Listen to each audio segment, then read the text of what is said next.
Hello বন্ধুরা, কেমন আছেন আপনারা সবাই? আশা করি সবাই ভালো আছেন। আপনারা দেখতে চলেছেন পেটুক চ্যানেলের নতুন একটি ভিডিও। আজ আমরা বানাতে চলেছি বেসনের বড়াও নয়, আলুর চপও নয়। দেখুন, এইটা জিনিসটা আমি আপনাদের উপরে ছেড়ে দিয়েছি। এটার কি নাম দেবেন? চলুন দেখুন কীভাবে বানাই। সবথেকে প্রথমে দুটি ডিম ভেঙে নিয়ে নেব। ডিমটি নেওয়ার পর এটির উপরে লবণ দিয়ে এটিকে ভালোভাবে ফেটে নেব।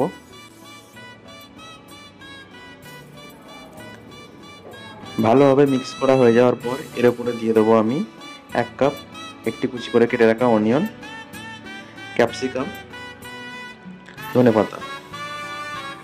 তার উপরে দিয়ে দেবো কিছু কাঁচা লঙ্কা, হাফ চা চামচ আদা বাটা, হাফ চা চামচ রসুনের বাটা, 1 চা চামচ হলুদ গুঁড়ো, 1 চা চামচ জিরে গুঁড়ো এবং ধনে গুঁড়ো হাফ চা চামচ। আপনারা চাইলে ধনে গুঁড়োটা নাও দিতে পারেন। এর উপর দিয়ে দেবো আমি এখন চিলি ফ্লেক্স আর টমেটো সস।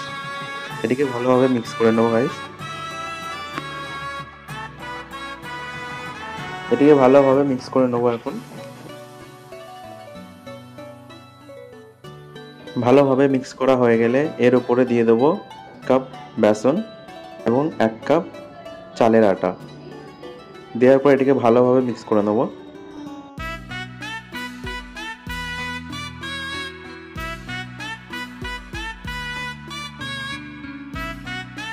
ভালোভাবে মিক্স করা হয়ে যাওয়ার পর আমি বেকিং সোডাটা প্রথমে দিতে ভুলে গেছিলাম।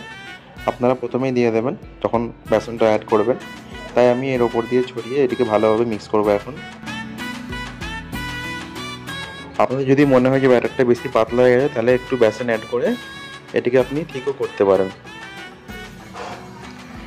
ভালোভাবে মিক্স করা হয়ে যাওয়ার পর 5 মিনিট আপনি এটাকে রেখে দেবেন। রাখার পর একটি কড়াইয়ে তেল গরম করতে দিয়ে দিন। তেল গরম হয়ে এলে আঁচটি মিডিয়াম ফ্লেমে রেখে বড়াগুলো ভেজে নিন।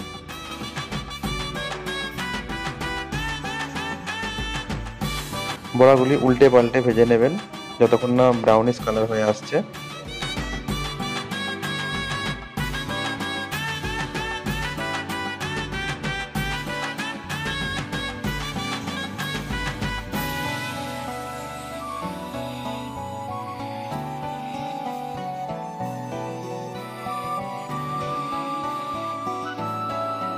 ভালোভাবে ভাজা হয়ে এলে এটিকে সন্ধ্যেবেলা চায়ের সঙ্গে পরিবেশন করুন।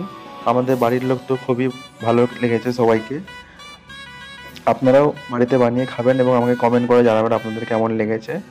এরকম টাইপের আরও ভিডিও দেখার জন্য চ্যানেলটিকে সাবস্ক্রাইব করুন এবং কমেন্ট করুন যে কী টাইপের ভিডিও আপনারা দেখতে চান, কোন রেসিপি আপনাদের জন্য বানাবো আমি। ভিডিওটি ভালো লাগে ভিডিওটি লাইক করবেন।